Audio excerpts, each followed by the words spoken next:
Global Go Fest is officially 31 days away, and here are all the best things you need to start prepping now so you're fully ready for this event and you get the most out of it. Let's jump into the number one thing, which is going to be organizing your storage. Starting to work on clearing your storage and tagging what Pokemon you might want for trade is going to be vital. You're going to want to focus on catching Pokemon during the event, not transferring them. So here's how we sort out our storage. Well, there are a number of different search threads we can use, but one of them is 0 to 1 attack, 3 to 4 HP, and 3 to 4 defense, which will quickly show you all your PvP IV focused Pokemon.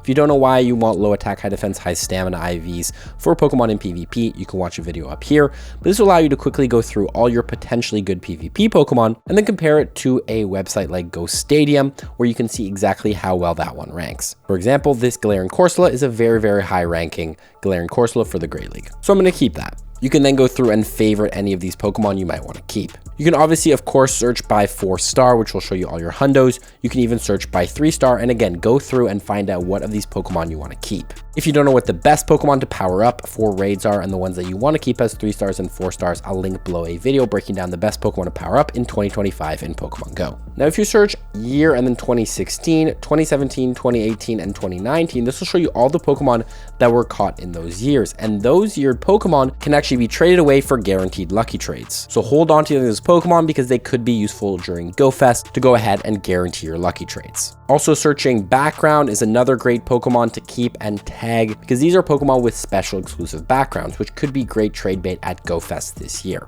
Do note that in-person backgrounds like this LA Palkia, for example, is going to be much more rare than some of the global backgrounds you could get, like on the Gigantamax Toxtricities. Now, obviously, sorting out your shiny Pokemon is great, but do note if a Pokemon had a community day and you have an excessive amount of it, consider transferring them. For example, I have 15 shiny Totodiles. I don't think I need that much. I can transfer a couple of these. Generally, I'll keep 6 to 7 of the community day shinies. Finally, go through and mark any sentimental Pokemon that are valuable to you that you want to keep in your account because they're important to you, and transfer the rest. This will clear out your storage, giving you a lot of space. Personally, right now I have 5,000 space, which is more than most people will have because I have the max storage, but those are some tips on how you can clear your bag efficiently and what Pokemon to keep. If you want a more in-depth guide, watch my video up here or link below. But this also goes for your item bag, because before we can start collecting and prepping for Go Fest, we got to make sure we have space and our item bag is sorted. So what items should we keep in our item bag? First of all, personally, I only ever keep the top blue potions here and max revives. Unless I have low on max revives, I'll keep the regular revives. It does depend on how actively I'm raiding, but generally 50 of each is fine if I'm not actively battling that much in raids or max battles.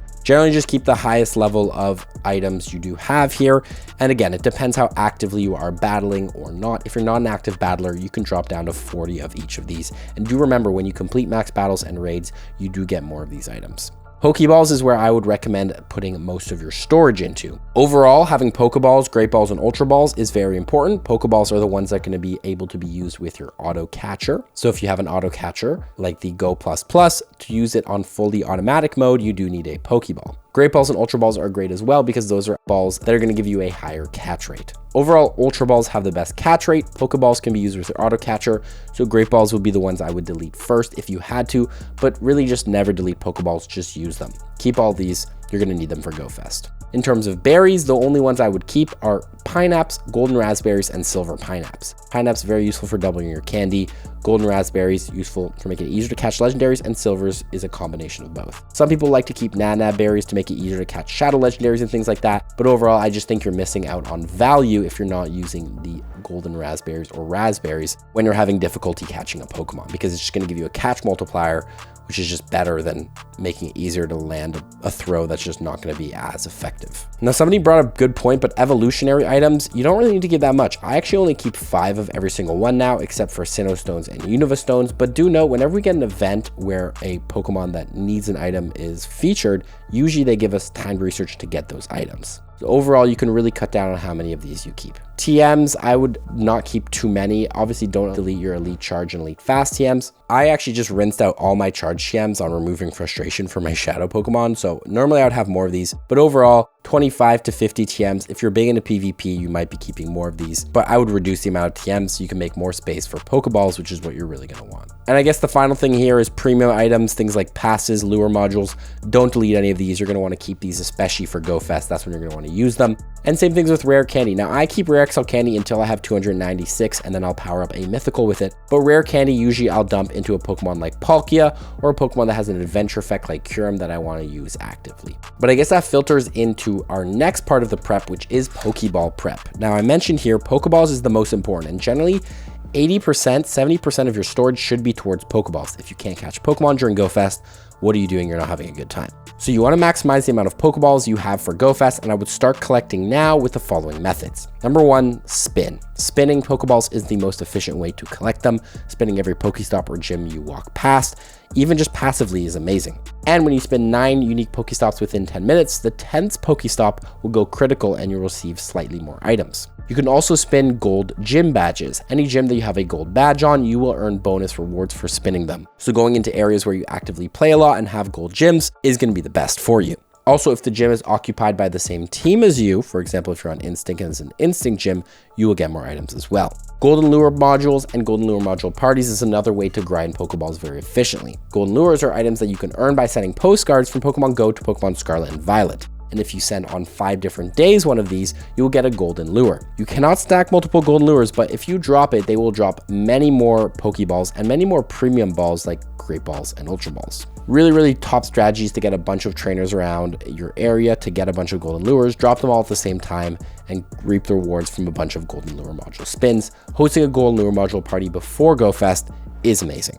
Now, if you're a role player and you don't have access to as many Pokestops, the number one way to collect Pokeballs will always be opening gifts. You can open 30 gifts every single day unless there's a special event or you have an add-on purchasable ticket. You can earn Pokeballs, Great Balls, Ultra Balls from opening gifts, so just open every single gift every single day. Even if you only get 20 Pokeballs a day from opening gifts, that's 620 Pokeballs from here until GoFest if you open your gifts every single day. You can join my Pokédexy Discord below if you want friends to send you gifts, as we do have friend channels in there. Finally, the number one thing to make collecting Pokeballs a lot easier is to get an auto catcher. As I mentioned, something like the Pokemon Go Plus can auto spin Pokestops for you. So when you're out doing your errands, you can connect it and it will automatically collect Pokeballs for you. It does only connect for 1 hour until you have to reactivate it. But if you're driving, walking to school or work or whatever, this is an amazing way to grind items. But Pokeballs are not the only item we're going to need for GoFest. Premium items are also vitally important. Things like lure modules, lucky eggs, star pieces, raid passes, all very useful for GoFest to get more out of the event. So how do we get those for free?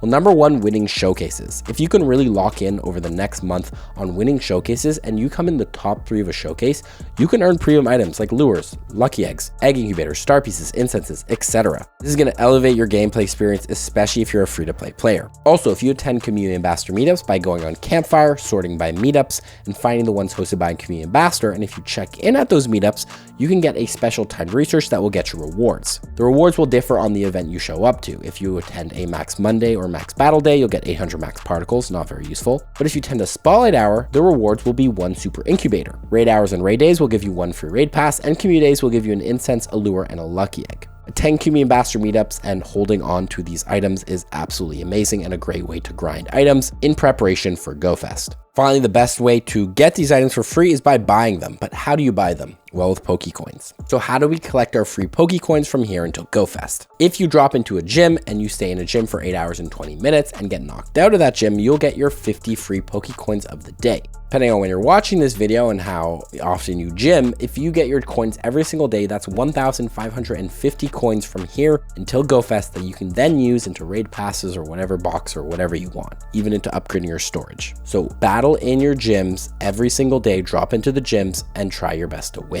Now you can place 20 Pokemon in a gym at a time. The best strategy I always say is to communicate with local players. If you go ahead and talk to local players and say, hey, I'm going to be in this gym for 8 hours and 20 minutes, then you kick me out, then I'll do the same back and forth. That's just going to be the best, most efficient way. Sometimes it's not really possible, but overall, just dropping into the most amount of gyms as you can in your area and trying to get your 50 coins is going to be the best way. Some of the best Pokemon to drop into gyms include Chansey, Shuckle, Wobbuffet, because their CP is lower.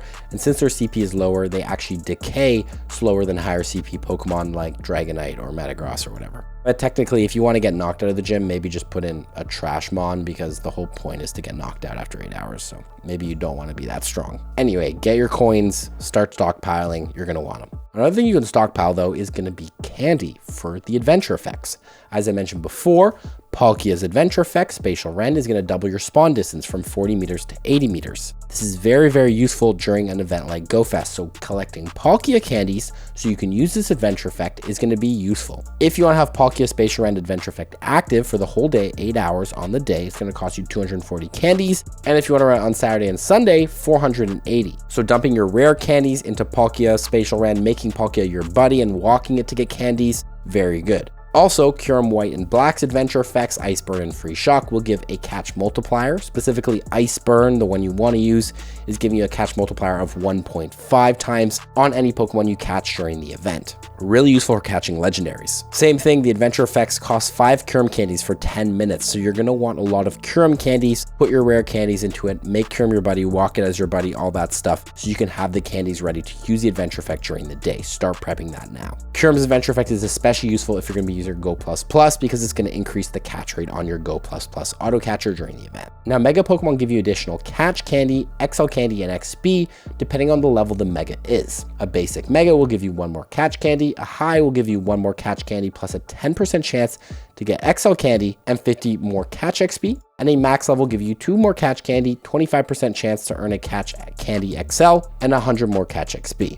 Now, there's going to be a lot of spawns during GoFest. You're going to want to have a Mega active because you're going to be missing out if you do not on the candy bonuses, especially on things like the raid bosses, Zacian and Zamazenta, which you want the most candies for. So making sure you're leveling up all your Megas to the highest Mega level is going to be essential, so you have those Megas ready for when GoFest comes and you need to hit every single type. Mega Altaria, for example, would be a great Mega to have ready for Sunday. Now, if you don't know how you level up your Megas, is you need to Mega Evolve them every single day. So what I recommend doing is creating a tag in your storage called Mega Level Up, and you can go in there and Mega Evolve that Pokemon once, so you work on leveling up their Mega until they are the max level. Do that every day, have your max level Megas ready. Again, Mega Altaria is going to be a great Mega for Sunday, especially because it's going to hit some of the wild dragon type spawns like Jangmo, Dino, and Frigibax, while also boosting candy for Zacian in raids. Finally, the thing people never talk about that is super important for GoFest is IRL Prep. Are you ready in real life? Well, here are some basic recommendations when it comes to getting ready for events like this. First of all, checking your cables and charging banks are working properly. Make sure your charging cables are working fine. Make sure you have a spare cable just in case it's not working.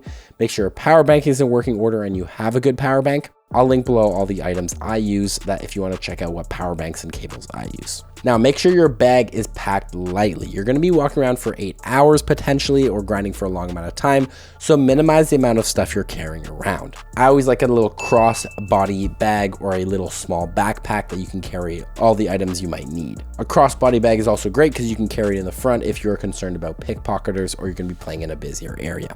Now, a lot of people will sometimes recommend pop sockets on their phones, which can be another recommendation I'm going to give here. Since you're going to be holding your phone for a long time, having a pop socket on the back so you can have a more comfortable hold on your phone over long periods of time might be great, and you can also hold your phone with one hand.